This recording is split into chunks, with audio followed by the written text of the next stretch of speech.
everybody, and I'm back. So I was diagnosed with strep throat. It just came on me, just like all of a sudden. There was no warning signs. I mean, nothing. No scratchiness of the throat, no nothing. Just all of a sudden, it just right there. Luckily, though, my group of doctors and hospitals are, well, part of them are with my chart, and the other part is with Follow My Health. And I was able to get an e-visit with a physician. I set the appointment for 7:30, and I was able to talk to a doctor straight from my bed. And she prescribed me medication and another medication which will counter a yeast infection if I do get a yeast infection. So I was very thankful. So anyway, I do feel better. I slept a lot yesterday. I slept all day yesterday. Let's not even go there. I did sleep all day yesterday. And I slept, I think, till 1 or 2 o'clock today. My body needs it, and I'm just letting it do it. But today I do feel a lot better. Yesterday I was in bed all day. Even last night I was just like not feeling good. But what I did learn that I didn't know, because I always thought that this was contact, and it made sense for it to be contact, but now I see the point of being airborne. Viruses, bacterial infections, they're all put in like different little categories. Are they contact? Are they airborne? You know, how do you catch it? So here I thought that strep throat was airborne, not what contact, but it's airborne. So whenever somebody coughs and sneezes, you get it by wherever the droplets are going. So if like you're there and I'm here and we're talking and I just start coughing without covering my mouth and the droplets land on you and then you go to do whatever, not thinking, then you could have just caught it from me. You could still get it from kissing, all those kind of things, like, you know, saliva and blah, blah, blah. So I got to thinking about, well, what about all these other diseases, or not diseases, infections and viruses and stuff? Well,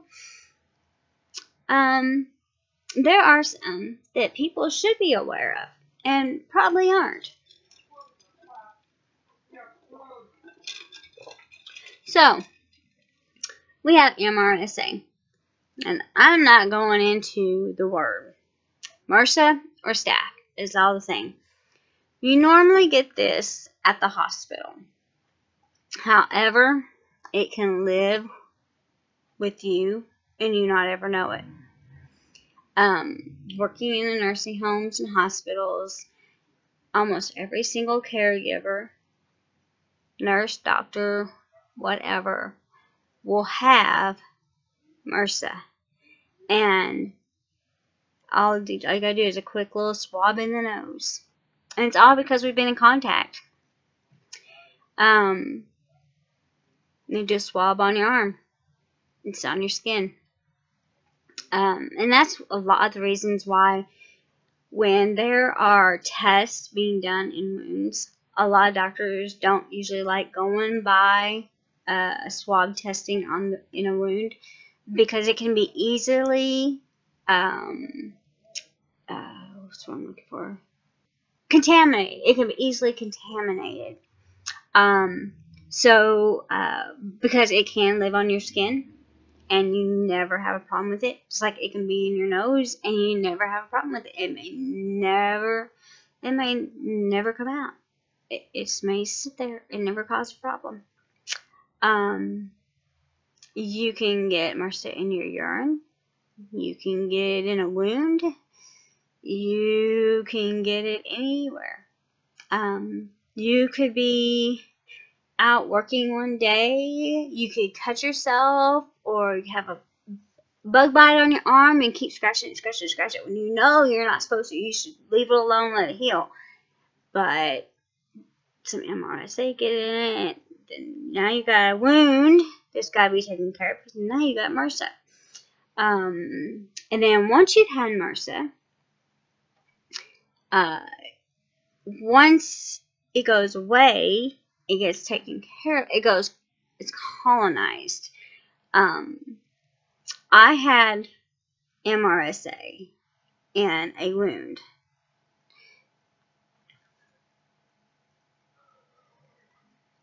Now, while I had it, it was contagious. You could get it while I had it in the wound. Now, the wound has healed. It's colonized. You can't get it from me. There's no way you can get it from me on me now. It's colonized. But when I go in the hospital, hospitals make a big fuss, and they put me back in isolation over a wound that's been 4 years ago.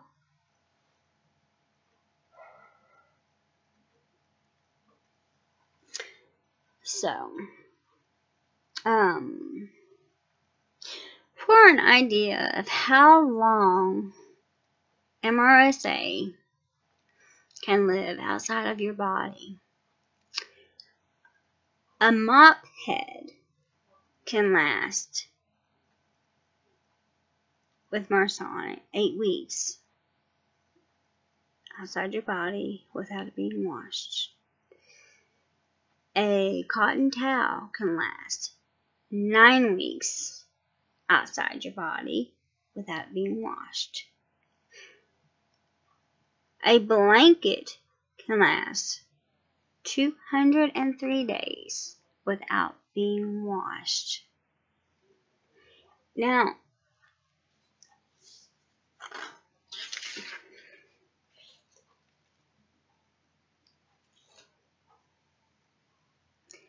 if somebody's gonna have all that and not wash it after having this, I don't think I want to go to their house. I mean, they sound pretty nasty to me. And then, like I said, you can have it and it just sit dormant and never cause you a problem. So now, I'm cold. Now, let's get to these viruses. Viruses and bacteria are not the same, but they kind of are in some ways. A virus can only live for a very, very short time outside the body. It needs a live host to attack the cells to live. So it needs a live source to live outside the body. Bacteria can live outside the body and reproduce. They don't need a host. So those are two different things about viruses and bacteria.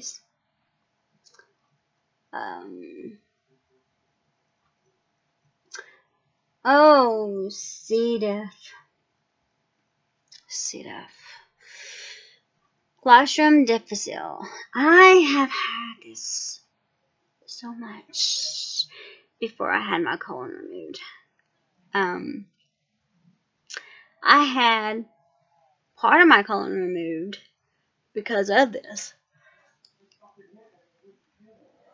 I had part of my colon removed because of this.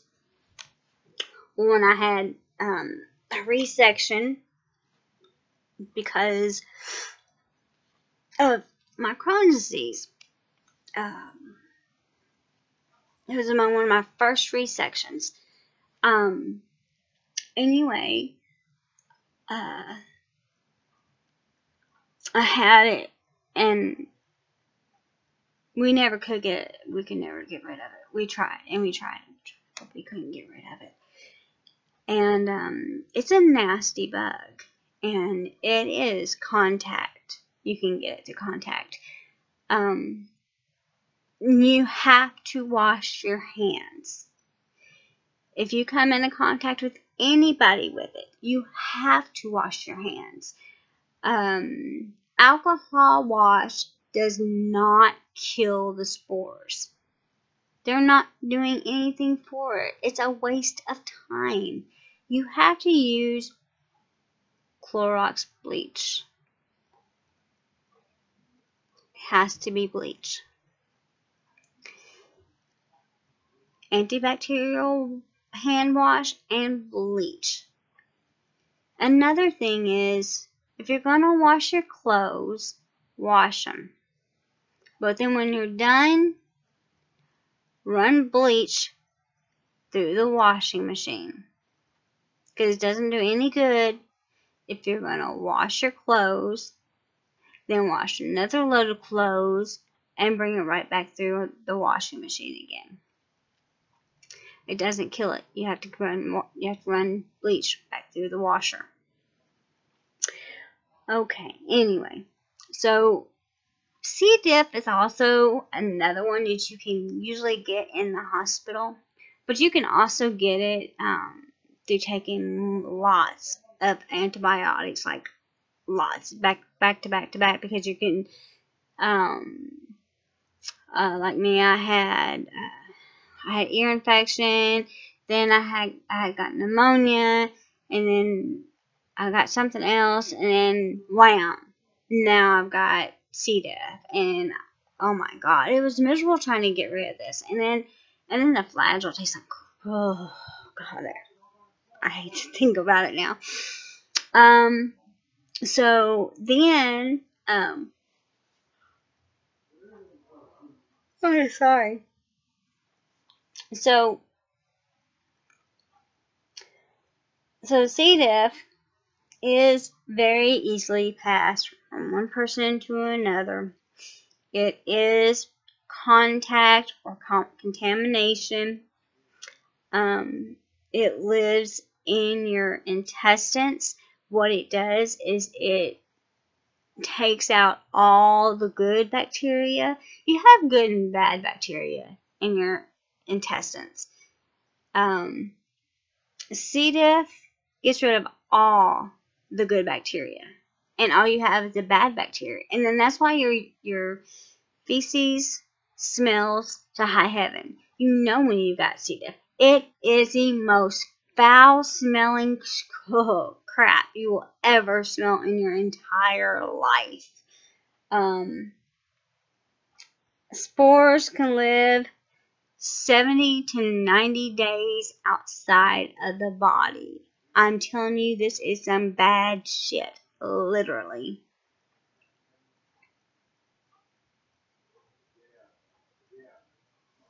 And you can only kill it by cleaning with Clorox bleach. I cannot tell you enough.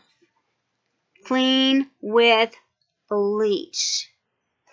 I asked somebody in the nursing home, what is in your cleaning solution for these rooms? I said, it's gotta be bleach. Oh, I don't know, but it's what I'm like, well, that ain't bleach. Bleach has a smell, and that does not smell like bleach to me. Okay, but that's not me. That's you. So you have to wash your hands for all of these. But washing your hands is the number one line of defense. Before, after, always. And glove, gown, whatever that they got.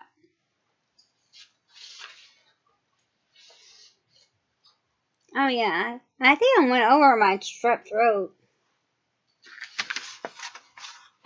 Okay. pneumonia. Oh. Pneumonia is a lung infection where the lung sac becomes inflamed and also filled with fluid past cellular debris caused by virus, debris, or bacteria.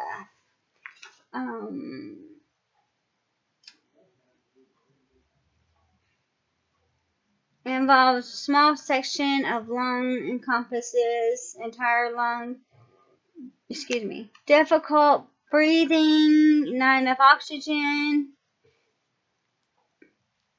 and lungs do not work properly. So the bacteria that causes bacterial pneumonia isn't contagious, but the bacteria is contagious. That's one that's really got me messed up, because that don't make any sense to me, but that's what it says. So that's kind of like a riddle. So the bacteria that's in the bacterial infection, bacterial lung, bacterial pneumonia is what's contagious. Okay, whatever. They just gave me the medicine. And the last one, VRE. It is vancomycin-resistant. That one came out while I was still working. I wasn't new, but I wasn't really seasoned yet. Probably about halfway through. Vancomycin-resistant. It's kind of like the MRSA. They got the resistant strand. This is not really a good one because there's only a few antibiotics that can be used on it, because vancomycin is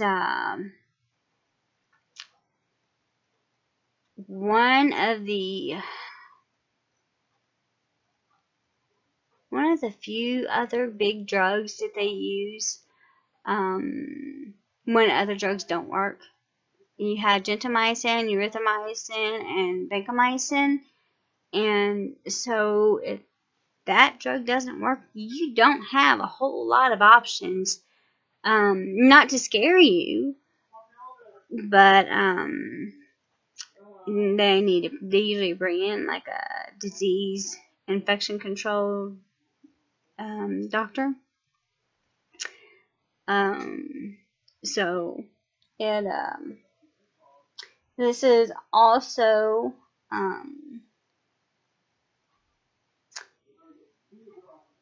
it can live in your intestines and on your skin with no problem.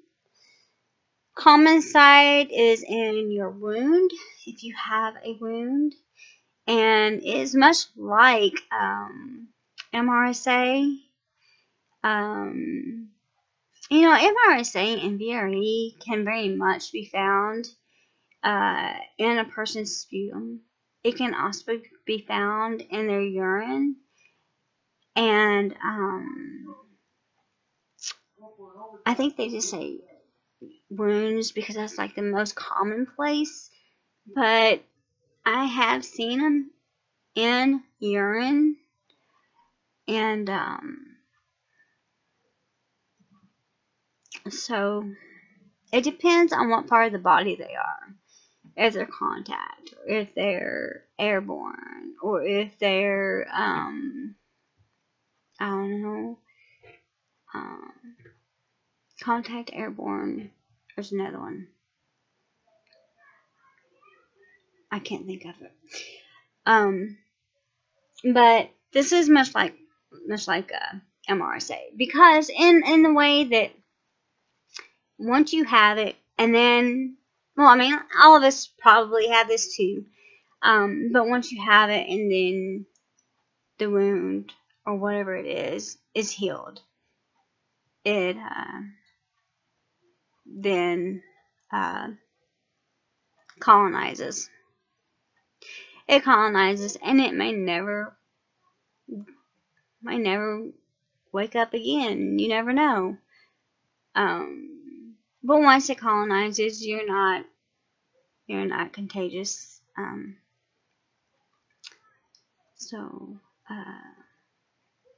I think that's where people get confused. I will read something about somebody say, I have the MRSA that's not contagious. I'm like, well, what kind of MRSA is that? You know, and it's because they don't understand that they have MRSA. And while they had MRSA, they were contagious. But now it's colonized, so now they're not contagious. So they don't understand what it is that they've got. And it's interesting because I guess people aren't being informed, I guess, or whoever's with them are not as informed as they'd like to think they are. And so anyway, hope I shine some light on some things. And remember, wash your hands. Wash your hands. Alcohol gel is nice, but it doesn't take care of the things that really have to be taken care of with bleach. Bleach should be your friend. It kills everything. Well, it is Christmas. Is it Christmas Eve? Well, shoot, I'm sorry. Merry Christmas. I can't believe it's Christmas Eve. Merry Christmas, you guys. I'll see you guys later.